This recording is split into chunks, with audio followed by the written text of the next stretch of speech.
Halløj og velkommen til. Vi skal i gang med et nyt koncept, hvor vi tager med nogle af vores gode samarbejdspartnere ud og ser, hvordan en hverdag i det virkelige liv ser ud. I dag skal vi ind på Hotel Lauto Park og andre steder sammen med en af vores gode samarbejdspartnere, Vision Watercare, hvor vi skal kigge på noget vandbehandling i et storkøkken. Så kom med. Hej Peter. Hej Markus. Godt at se dig. I lige måde. Jeg er spændt på at få et billede af, hvad jeg laver. Ja. Kan du ikke lige starte med at hurtigt fortælle, hvad det er, vi skal i dag? Jeg er ved at gøre klar til, at vi skal ind og skifte en flaske på en opvaskemaskine inde ved hotellet her. Fortæl, hvad er det her egentlig? Ja. Det ligner jo for mig at se næsten en bombe. Ja, mange tror, det er både fadøl og kulsyre og alt det der, men det er faktisk et kalkfilter, Ja. som selvfølgelig fjerner kalken i vandet. Det vil sige, at den her flaske, den klarer egentlig ærterne, den fjerner al kalken i vandet. Og den har cirka en kapacitet på 7.000 liter. Yes. Det har vi jo data via Flowplan, at vi har overvågningen på den. Og så kommer vi ud og skifter, så tager vi den med hjem til firmaet og får den gendannet derhjemme. Og det er cirka en proces på 3 timers tid. Og så er den så klar til at komme ud igen et nyt sted. Det er så den, vi skal ind og skifte med den, der sidder derinde i forvejen. Jamen, skal vi ikke bare komme ind i varmen og se, hvordan det ser ud? Vil du bare med her? Yes. Det er så den gamle, den der skal skifte. Det er den gamle, der skal skiftes. Og den har så kørt, den skal. Ja. Og den kører til den her maskine, ikke? Den kører til den her hætteopvasker. Og så går jeg lige ind og får scannet vores bokser. Og der kan jeg se, at den så skal skiftes her, ikke? Så nu har du gjort den i vores app og registreret, at du har skiftet flasken. Så har jeg lige lidt data her, vi har datomærkning på. Okay. Sådan, så vi kan følge, hvis der skulle være nogle fejl på et batch. Og så går jeg ind og tager et billede, før jeg skifter flasken. Der er simpelthen fuld dokumentation på det hele. Ja, vi skal have dokumentation på, hvad det er, vi laver. Jeg har faktisk været ude før og skulle prøve at skifte sådan en filter her. Det første, jeg gjorde, det var at hive i det. Så snart der er tryk på, Ja. så kan det hurtigt knække. Ja. Der er jo lige så meget tryk på, som når du åbner for vandhanen nu. Så der kommer altså en chat vand. Ja, det har jeg mærket på min egen buksbe. Hvad betyder det, når I siger, I tager det med tilbage og gør den ny igen? Der er en proces, hvor at der skal noget syre igennem, for at løsne alt kalken på selve ionbyttermassen derinde. Okay. Derefter så skal der noget salt og det igennem, for at vi får både pH-værdi og ledelsesevne op. Okay. Når det så er færdigt på recentralen, så sætter vi den over på en teststation, hvor vi tester hver enkelt flaske, så vi er sikre på, at tallene passer. Så er den klar til at komme ud til en ny kunde. Hvor mange gange kan man bruge sin flaske? Jeg vil skyde på, at vi kan bruge den op til 2-3 år. Ellers kan vi se det på tallene, når vi tester den. Hvis tallene ikke er gode nok, så skal flasken tages fra, Okay. og så får vi skiftet det ud. Hvor tit skal man skifte en flaske her? Jamen, den kører cirka 7.000 liter herude. Ja, så og det er afhængigt af... det er afhængigt af, hvor stort et forbrug de har herude. Ja. Om de har mange selskaber og alt det der. I og med, at vi har fået flowplanen på, så kan vi jo følge med, hvornår den skal skiftes. Der kan jeg få tilsluttet den igen. Starter vi stille og roligt op igen. Og så tager jeg så billedet efter skiftet, hvor vi kan se, at der ikke er noget, der er udtæt. Sætter den lige ind på plads, og så starter jeg så maskinen op igen. Det er faktisk alt, hvad vi skulle her. Så kan vi gå ud til bilen og finde det næste sted, vi skal afsted til. You lead the way. Ja. Kan I have en god dag? Hej.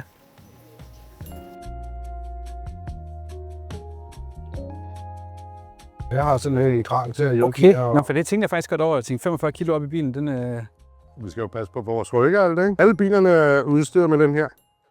Den kan vi så bruge til anlæggene af flaskerne med at få den op, ikke? Okay, og det er så fordi, nu er den så tung, at det ikke er godt at løfte for den længere? Ja, den vejer 45 kilo nu, ikke? Det gider jeg ikke at slæve rundt på hele dagen. Nej, så bliver det en lang dag.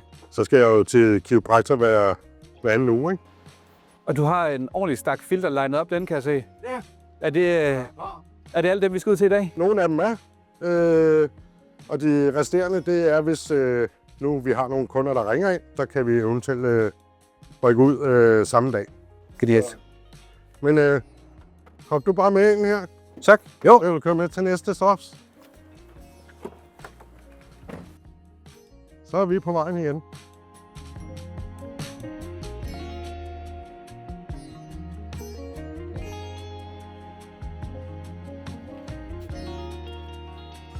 Og nu er det min tur til at komme i arbejdstøjet. Ja. Jeg er så glad for at høre den mere idiotsikker version. Så skal vi have slukket for vandet, det gør vi her. Yes. Sådan der. Den er Så har vi lige trykket. trykket taget på flasken. Yes. Ja. Filen der. Så skal vi have taget de 2 stykker af der. Godt, og det her, det vandet løber ind, ikke? Det er tilgangen. Og så tager jeg den her, så kan du få flasken over. Yes, og det er så den nye, som er regenereret. Det ser meget fint ud. Yes. Så skal vi have tændt for vandet. Send på vandet. Jeg stille og roligt kun halvt op. Hvorfor ikke bare med det samme fuldt drøn? Det er fordi, så kan den lige få et chok ind i filtermassen, at den nær at hæve sig alt det. Der. Og så får vi lige scannet boksen. Ja, vi har været her. Så der har vi jo så dataene stående her igen, ikke? Peter, nu ved jeg jo selvfølgelig godt, hvordan det fungerer, når I har flowplan på. Men kan du ikke lige prøve at sætte lidt ord på, hvordan det ligesom har ændret jeres hverdag, og hvad gjorde I før? Førhen, der havde vi jo en manuel vandmåler på. Ja. Så satte vi jo et klistermærke på, med hvor meget kapaciteten var på den. Ja. Så vi kunne se, hvor meget den havde kørt. Det vil sige, så kørte vi ud, tjekkede op på flasken. Var den brugt, eller hvis vi kunne komme ud og sige, at der er jo stadigvæk 2500 liter tilbage på, Ja. så skulle vi rykke den sag, og så var det en forgæves kørsel. Ja, fordi flasken var ikke opbrugt endnu. Der afhjælper flowplanen os. Vi kan jo se, hvornår den er brugt. Vi har det hele live, og kan se, hvis der er noget galt. Ikke? Og det gør også, vi kunne også komme ud til et filter, der var frugt, fordi de havde haft en større forbrug. Ja. Så ville det gå ud over maskinen jo. Kunden, de har mere sikkerhed for, at vi har skiftet til tid, men der er også mindre kørsel, og heller ikke risikoen for, at det løber over. Her kan vi planlægge os ud af det. Ja. Der sidder jeg med om morgenen, kan se, hvilken områder kører vi, Ja. hvor meget kan vi samle i det område, så vi ikke kører så mange kilometer. Så det er både noget tid, men der er også noget miljø jo. Ja, der er meget miljø i den. Nu skal vi lige have kørt noget vand igennem, Der skal vand igennem. fordi der er lidt luft i flasken, Yes. og det er det, vi skal have ud her, ikke? Det sprutter. Ja. Og så sætter vi simpelthen flasken ind på plads. Og så kører den allerede igen? Den er klar til. Nå, det var måske... Okay, fantastisk.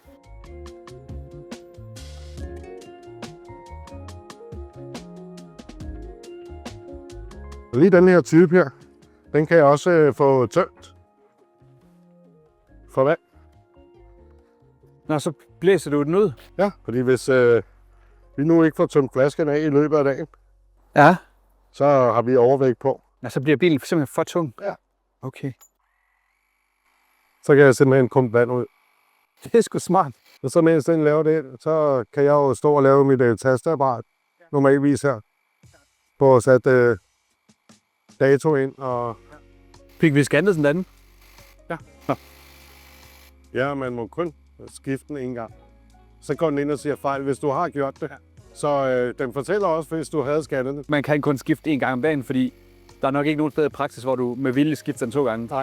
Så det er jo for at eliminere fejl, ikke? Ja. Så det er en ren sikkerhed også for os jo. Plus at når vi scanner boksen, så kan vi også gå ind og se, hvis boksen eventuelt har mistet signalet eller et eller andet. Ja.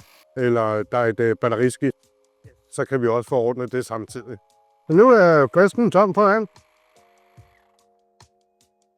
Så nu vejer den faktisk næsten det samme, som den er ny.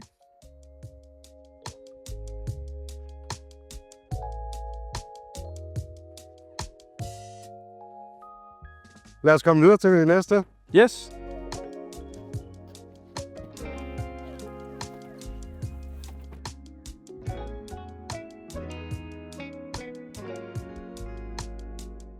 Her skal vi jo så ind og lave en omkommentar.